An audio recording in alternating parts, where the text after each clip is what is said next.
এবার আমাদের adipose loose connective টিস্যুর বিষয়ে পড়তে হবে। এই অ্যাডিপোজ লুজ কানেকটিভ টিস্যু, এটার প্রথমেই আমরা যেটা জেনে রাখবো, made up with two types of cells. দুই রকমের কোষ নিয়ে মূলত এই পার্টিকুলার টাইপের লুজ কানেকটিভ টিস্যুটা তৈরি হয়েছে, যেটাকে আমরা অ্যাডিপোজ লুজ কানেকটিভ টিস্যু বলছি। যার একটা হচ্ছে অ্যাডিপোসাইড সেল, এবং অ্যাডিপোসাইড সেলগুলো মূলত ফ্যাট সঞ্চয়কারী কোষ, অর্থাৎ ফ্যাট বা স্নেহ পদার্থ কিন্তু নিজের মধ্যে সঞ্চয় করে রাখে সেই ধরনের কোষ। সেই জন্য এটাকে আমরা বলতে পারি যেটা ফ্যাট স্টোরিং সেল। আর সেই জন্যে অ্যাডিপোজ লুজ কানেকটিভ টিস্যুকে ফ্যাট টিস্যুও কিন্তু বলা হয়ে থাকে, ফ্যাট সঞ্চয় করে রাখে বলে। আর 2 নম্বর যে সেলটা পাবো সেটা হচ্ছে ফাইব্রোব্লাস্ট সেল। তবে এখানে একটা বিষয় খেয়াল রাখা দরকার, সেটা হচ্ছে আমরা অ্যারিওলার লুজ কানেকটিভ টিস্যুতে যত সংখ্যক ফাইব্রোব্লাস্ট সেল দেখতে পাবো তার থেকে অনেক কম সংখ্যক কিন্তু ফাইব্রোব্লাস্ট সেল আমরা পাবো অ্যাডিপোজ কানেকটিভ টিস্যুতে। তাহলে আমরা ফাইব্রোব্লাস্ট সেল বলতে পারি যে এটা ফাইবার প্রডিউসিং সেল, তন্তু তৈরি করে, যেটা কিন্তু অ্যাডিপোজ লুজ কানেকটিভ টিস্যুর মধ্যে থাকে ফিউ ইন নাম্বার, অর্থাৎ কয়েকটা সংখ্যায় থাকে, অ্যারিওলারের মতন অত নয়। তথাপি এখানে আরেকটা বিষয় মাথায় রাখে, এখানে কিন্তু যেটা হয় আমাদের অ্যারিওলার লুজ কানেকটিভ টিস্যুতে টোটাল নাম্বার অফ সেল যা থাকে তার থেকে কিন্তু অ্যাডিপোজ লুজ কানেকটিভ টিস্যুতে অনেক বেশি সংখ্যক কোষ থাকে। কিন্তু আমরা এইমাত্র বললাম যে ফাইব্রোব্লাস্ট সেল খুব কম সংখ্যায় থাকে, তার মানে অ্যাডিপোসাইট সেল কিন্তু প্রচুর সংখ্যায় থাকে। সেই জন্যই টোটাল নাম্বার অফ সেলের সাপেক্ষে যদি আমরা বিচার করি তাহলে অ্যারিওলারের থেকে অ্যাডিপোজ লুজ কানেকটিভ টিস্যুতে কিন্তু বেশি সংখ্যক কোষ আমরা দেখতে পাবো। তাই এই ফাইব্রোব্লাস্ট সেল এটা আমরা অলরেডি আলোচনা করে এলাম অ্যারিওলার যখন আমরা টিস্যুর কথা পড়লাম, যে ফাইব্রোব্লাস্ট সেল মূলত ফাইবার প্রডিউসিং সেল, যে ফাইবার দুটো টাইপের হয়, একটা হচ্ছে ইলাস্টিন বা ইয়েলো ফাইবার, আর একটা হচ্ছে কোলাজেন বা এটাকে হোয়াইট ফাইবার বলে। দুটোর আমরা স্ট্রাকচার এবং দুটোর ক্যারেক্টারও আমরা জেনে নিয়েছি। আমরা যদি অ্যাডিপোসাইট সেলের বিষয়ে জানি, এটাই আমাদের জানাটা প্রয়োজন। ফাইব্রোব্লাস্টের বিষয়ে অলরেডি আমরা জানলাম, তাই অ্যাডিপোসাইট সেলের বিষয়ে আমরা জানলে প্রথমেই জানতে পেরেছি যে এটা ফ্যাট স্টোরিং সেল, এবং এর স্ট্রাকচারটা যদি দেখি তাহলে এটা মূলত রাউন্ডেড শেপের হয় বা ওভাল শেপেরও হতে পারে, অর্থাৎ গোলাকার বা ডিম্বাকার আকৃতির হয়, যার মধ্যে বেশিরভাগ স্থান জুড়ে কিন্তু থাকে ফ্যাট সঞ্চয়কারী একটা গোলাকার বলের ন্যায় অংশ। এটা হচ্ছে সেই ফ্যাট উপাদান, যেটাকে আলটিমেটলি বলা হয় ফ্যাট গ্লোবিউল। ফ্যাট গ্লোবিউল বলা হয় থাকে, এবং ফ্যাট গ্লোবিউলকে ঘিরে খুব অল্প জায়গা জুড়ে রয়েছে কিন্তু এটাকে বলা হয় পেরিফেরাল সাইটোপ্লাজম, অর্থাৎ প্রান্তীয় একদম পেরিফেরিটা জুড়ে। এটা কিন্তু নিউক্লিয়াস না, অনেকে নিউক্লিয়াস ভাবতে পারে, এটা হচ্ছে সেই ফ্যাট সঞ্চয়কারী একটা থলি বলতে পারি, গ্লোবিউল। তাকে ঘিরে এই একদম প্রান্তীয় দেশ বরাবর সাইটোপ্লাজমটা রয়েছে, সেই জন্য এটাকে পেরিফেরাল সাইটোপ্লাজম বলা হচ্ছে, যার মধ্যেই কিন্তু আমরা ছোট্ট একটা নিউক্লিয়াসকে পাবো। এবং সাইটোপ্লাজমের এইরকম যে অ্যাপিয়ারেন্স অনেকটা দেখা যাচ্ছে কি ফ্যাট গ্লোবিউলটাকে ঘিরে একটা রিংয়ের ন্যায় স্ট্রাকচারের আকারে রয়েছে, যেটাকে বলা হয় সিগনেট রিং। সিগনেট রিংয়ের ন্যায় আকৃতি মূলত ধারণ করেছে। এই হয়ে গেছে অ্যাডিপোসাইট সেলের বিষয়। আমরা স্ট্রাকচারটা দেখলাম, রাউন্ডেড বা ওভাল শেপ হয়, এটা বড় জায়গা জুড়ে ফ্যাট গ্লোবিউলটা রয়েছে, তাকে ঘিরে সাইটোপ্লাজম, নিউক্লিয়াসটা রয়েছে, এটা ফ্যাট স্টোরিং সেল। তার মানে এর একটাই কাজ ফ্যাট স্টোর করে রাখা। এবং এই পার্টিকুলার টাইপের সেলের যদি আমরা লোকেশনটা জানি যে কোথায় দেখতে পাওয়া যায়, না এটা মূলত দেখতে পাওয়া যায়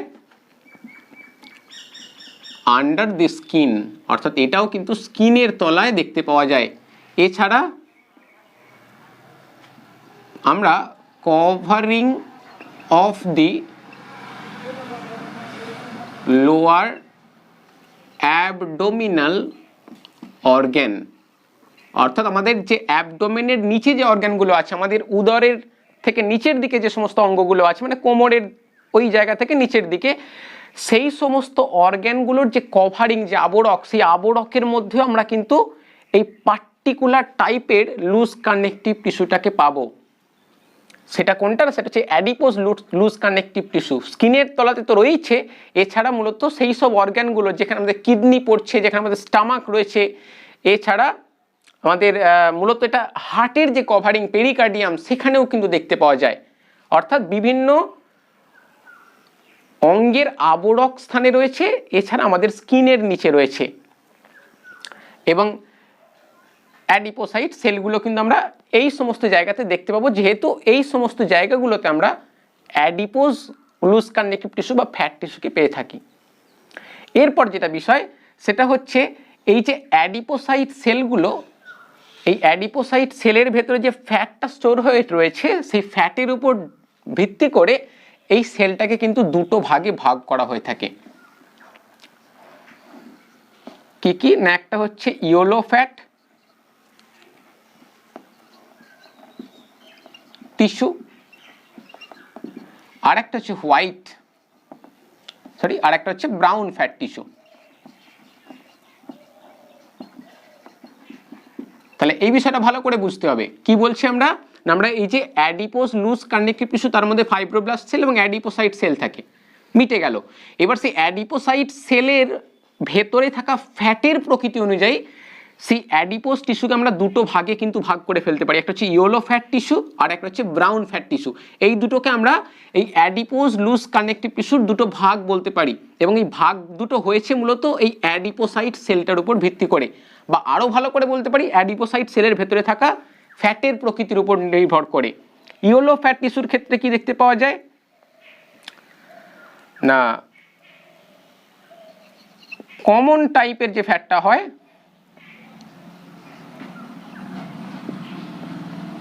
fat that is yellow fat. Yellow fat হচ্ছে ফ্যাটের কমন কালার, এটাই সাধারণত হয় ফ্যাটের কালার। সেই কমন টাইপের ফ্যাট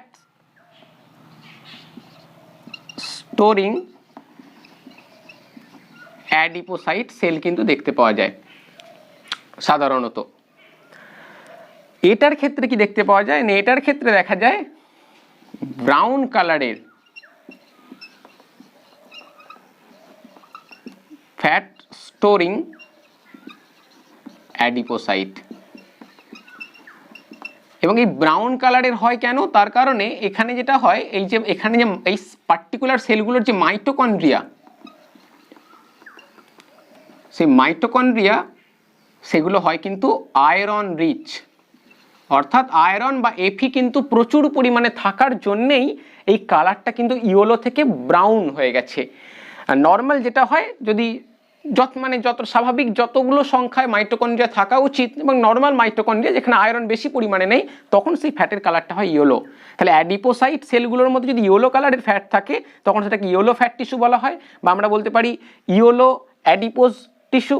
আর একটা হয় ব্রাউন অ্যাডিপোজ টিস্যু, যেখানে ব্রাউন কালারের ফ্যাট কিন্তু স্টোর হয়ে রয়েছে। এবার যেটা দেখা যায় সেটা হচ্ছে ইয়েলো ফ্যাট টিস্যু, এর কাজ কি না, এর কাজ হচ্ছে এই স্কিনের নিচে বা অঙ্গগুলোর আবরক হিসেবে থেকে মূলত প্রোটেকশন প্রোভাইড করে, প্রোটেকশন সুরক্ষা প্রদান করে, যাতে বাইরের আঘাত ভেতরে প্রবেশ করতে না পারে। এছাড়া ইনসুলেটর বা অন্তরক হিসেবে কাজ করে, বাইরেকারের টেম্পারেচারের প্রভাবটা ভেতরে কিন্তু পড়তে দেয় না, অন্তরক হিসেবে কাজ করে আমরা বলতে পারি। এছাড়া সোর্স অফ এনার্জি হিসেবেও কাজ করে। সোর্স অফ এনার্জি বলতে আমাদের যখন দেহের শক্তির প্রয়োজন হয়, তখন কিন্তু এই পার্টিকুলার টাইপের ফ্যাট থেকেও কিন্তু শক্তি তৈরি হয়, যার দ্বারা আমাদের দেহের বিভিন্ন কাজকর্ম করে থাকি। এরপর ব্রাউন ফ্যাট টিস্যুর যদি আমরা কাজে আসি, এই ব্রাউন ফ্যাট টিস্যু, এখানে কাজের বিষয়ে যাওয়ার আগে আমাদের জেনে রাখতে হবে এটা দেখতে পাওয়া যায় কোথায় না, found in infants and hibernating animals. Infants মানে সদ্যজাত এবং হাইবারনেটিং অ্যানিমালস মানে যারা সমস্ত প্রাণীগুলো শীত ঘুমে যায় তাদের দেহেই কিন্তু আমরা কেবলমাত্র এই ব্রাউন ফ্যাট টিস্যুটা পাবো এই সমস্ত জায়গাগুলোতেই। বাট দুটো পার্টিকুলার জায়গা বলে দেওয়া হচ্ছে, একটা হচ্ছে ইনফ্যান্ট সদ্যজাত এবং হাইবারনেটিং অ্যানিমালসের ক্ষেত্রে আমরা ব্রাউন ফ্যাট টিস্যু পাবো। আরও একটা যেটা বিষয় সেটা হচ্ছে এই ব্রাউন ফ্যাট টিস্যু এটার কাজ মূলত হিট এনার্জি তৈরি করা,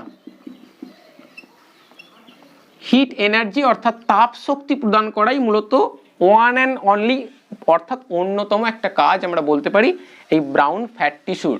এবং যেটা দেখা যায় এই ইয়েলো ফ্যাট টিস্যুর মধ্যে যে অ্যাডিপোসাইট সেলগুলো থাকে সেগুলো কিন্তু এই পার্টিকুলার টাইপের হয়, তার মানে মাঝখানে একটা বড় ফ্যাট সঞ্চয়কারী থলি থাকে,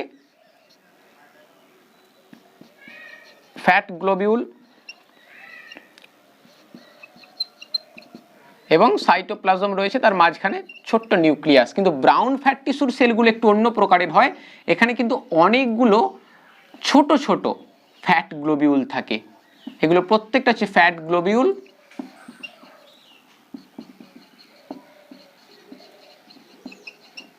তাকে ঘিরে এই জায়গাটা সাইটোপ্লাজম এবং নিউক্লিয়াস থাকে। এবং এই পার্টিকুলার টাইপের অ্যাডিপোসাইট সেল যেখানে ফ্যাটগুলো অনেকগুলো গ্লোবিউলের আকারে সজ্জিত আছে যেগুলো কিন্তু ছোট ছোট, এটাকে বলা হয় মাল্টিলকিউলার অ্যাডিপোসাইট, মাল্টিলকিউলার অ্যাডিপোসাইট। আর এটার ক্ষেত্রে দেখতে পাচ্ছি একটাই আছে বাট বড়, কিন্তু এটাকে বলা হয় মোনোলকিউলার অ্যাডিপোসাইট। তাহলে আমরা দেখতে পাচ্ছি ইয়েলো ফ্যাট টিস্যুর মধ্যে মূলত মোনোলকিউলার অ্যাডিপোসাইট সেল পাবো, এখানে কিন্তু মাল্টিলকিউলার অ্যাডিপোসাইট সেল পাবো। এবং আমরা দুটোর কিন্তু কাজের ভিন্নতাও দেখেছি, এটা প্রোটেকশন প্রদান করে, ইনসুলেটর হিসেবে কাজ করে, আবার এনার্জিও প্রোভাইড করে। এটা মূলত যেটা করে সেটা হচ্ছে হিট এনার্জি প্রোভাইড করে সদ্যজাতদের ক্ষেত্রে, এবং হাইবারনেটিং অ্যানিমালস যারা শীতঘুমের মধ্যে যায় সেই শীতঘুমে থাকাকালীন অবস্থায় তাপ শক্তি উৎপন্ন করা মূলত এই ব্রাউন ফ্যাটের কাজ। এই ব্রাউন হওয়ার মুখ্য কারণ হচ্ছে আয়রন রিচ মাইটোকন্ড্রিয়া থাকে, এমন মাইটোকন্ড্রিয়া থাকে যার মধ্যে আয়রন বা এফি কিন্তু প্রচুর পরিমাণে রয়েছে। এরপর যদি আমরা এই টোটাল অ্যাডিপোসাইটের অ্যাডিপোজ যে লুজ কানেকটিভ টিস্যু সেটার ছবিটা দেখি তাহলে আমরা দেখতে পাবো সেখানে কিন্তু এই রকমের একটা ম্যাট্রিক্স পার্ট থাকবে যার মধ্যে এরকম ফ্যাট গ্লোবিউল আরও থাকবে, একটা নয়।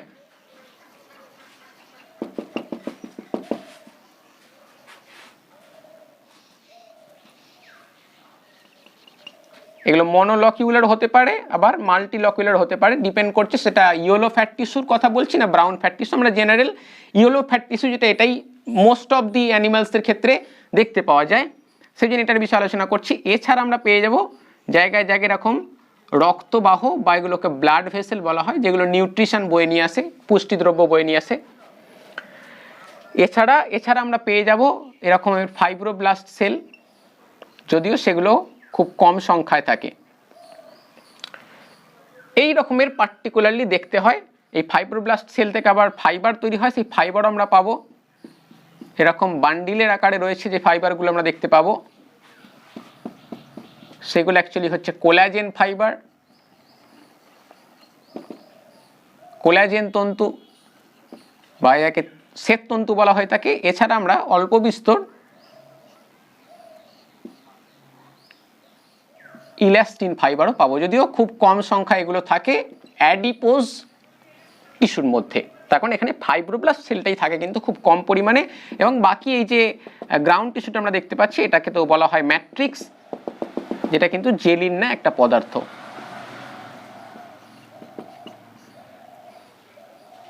তাহলে আমরা দেখতে পাচ্ছি অ্যাডিপোজ টিস্যুর ছবিতে ম্যাট্রিক্স পার্টের উপরে অ্যাডিপোসাইট সেলগুলো থাকে, যেগুলোই বেশি সংখ্যায় থাকে। এছাড়া কিছু সংখ্যক ফাইব্রোব্লাস্ট সেল থাকে যেখান থেকে দু রকমের তন্তু খরিত হয়, যেগুলো আমরা এই ম্যাট্রিক্সের মধ্যে পাবো। এক হচ্ছে ইলাস্টিন তন্তু আর একটা হচ্ছে কোলাজেন তন্তু। এছাড়া আমরা ব্লাড ভেসেল বা রক্তবাহ দেখতে পাবো। আমরা প্রথমে যে টিস্যুটা পড়েছি সেটা হচ্ছে অ্যারিওলার টিস্যু। সেই অ্যারিওলার টিস্যুর যদি আমরা ছবিটা দেখি তাহলে দেখতে পাবো ওখানেও কিন্তু এরকমের গ্রাউন্ড টিস্যু রয়েছে,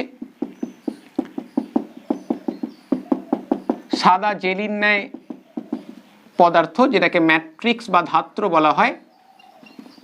এবং তার মধ্যে আমরা কিন্তু ফাইব্রোব্লাস্ট সেল এখানে কিন্তু অনেকগুলো দেখতে পাবো, অসংখ্য ফাইব্রোব্লাস্ট সেল থাকে অ্যাডিপোজ টিস্যুর মতন অত কম সংখ্যায় নয়, এবং এরকম লং প্রোটোপ্লাজমিক প্রসেসেস আমরা দেখতে পাবো।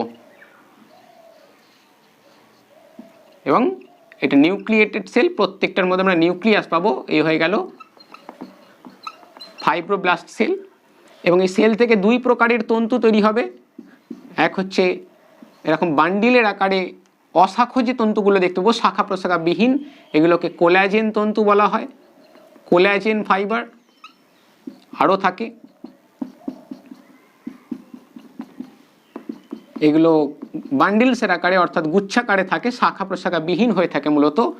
এছাড়া আমরা এরকম শাখা প্রশাখা যুক্ত জালের ন্যায় পার্টিকুলারের আর একটা কিন্তু ফাইবার দেখতে পাবো, যেটাকে বলা হয় ইলাস্টিন ফাইবার, যেটা কিন্তু ব্রাঞ্চ স্ট্রাকচার, শাখা প্রশাখা যুক্ত। এছাড়া অ্যারিওলার টিস্যুর মধ্যে কিন্তু আমরা অ্যারিওলার টিস্যুর ছবিটা দেখি, যেটা আমরা প্রথমে পড়ে নিয়েছি। এছাড়া আমরা এখানে কিন্তু এরকম ম্যাক্রোফাজ সেল পেয়ে যাব,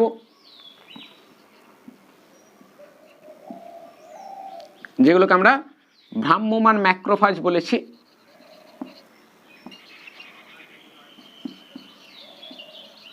এছাড়া আমরা এখানে এই যে সেলগুলো পাবো, এগুলো হচ্ছে মাস্ট সেল। এছাড়া আমরা কিছু সংখ্যায় কিন্তু হিস্টিওসাইট সেলও পেয়ে যাব,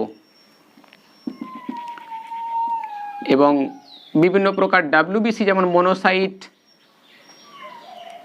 ইওসিনোফিল, এই সমস্ত ডাব্লিউবিসিগুলো দেখতে পাবো। তাহলে আমরা যদি অ্যারিওলার লুজ কানেক্টিভ টিস্যুর ছবিটা দেখি, সেখানে ফাইব্রোব্লাস্ট সেলের সংখ্যাটা বেশি পাবো, যদিও এখানেও কিন্তু অ্যাডিপোজ সেল থাকে, মানে এরকম ফ্যাট গ্লোবিউল যুক্ত পেরিফেরাল সাইটোপ্লাজম বিশিষ্ট ছোট নিউক্লিয়াস যুক্ত অ্যাডিপোজ সেলও কিন্তু এখানে পাবো, কিন্তু খুব কম সংখ্যায়। এখানে মেনলি ফাইব্রোব্লাস্ট সেলটা বেশি পাওয়া যায়, কিছু সংখ্যক ম্যাক্রোফাজ সেল পাবো, কিছু সংখ্যক মাস্ট সেল পাবো, কিছু সংখ্যক হিস্টিওসাইট সেল পাবো, এবং আমরা কোলাজেন এবং ইলাস্টিন ফাইবার এখানে কিন্তু বেশি সংখ্যায় পাবো, যেটা যেটা অ্যাডিপোজ সেলের মধ্যে কিন্তু যেহেতু ফাইব্রোব্লাস্ট সেল কম সংখ্যায় থাকে, সেহেতু কোলাজেন এবং ইলাস্টিন ফাইবার কিন্তু কম সংখ্যায় দেখতে পাওয়া যায়। এখানেও কিন্তু ব্লাড ভেসেল বা রক্তবাহ দেখতে পাওয়া যাবে, যেগুলোর মাধ্যমে পুষ্টি উপাদান এই পার্টিকুলার টিস্যুটার মধ্যে এসে পৌঁছায়। তাহলে আমরা অ্যারিওলার অ্যাডিপোজ দুটো টিস্যুর বিষয়ে পড়লাম, দুটোর অবস্থান আমরা জানলাম। অ্যারিওলার মূলত আমাদের স্কিনের নিচে পাওয়া যায়, বা এপিডার্মিসের নিচে বলা যেতে পারে, সেটা ভেতরের দিকের এপিডার্মিস হোক বা সেটা বাইরের দিকে। প্রত্যেকটা অর্গানের একটা ভেতরের দিকে থাকে এপিডার্মিস, আর বাইরের দিকে, দুই প্রকারের এপিডার্মিসের নিচেই কিন্তু দেখতে পাবো।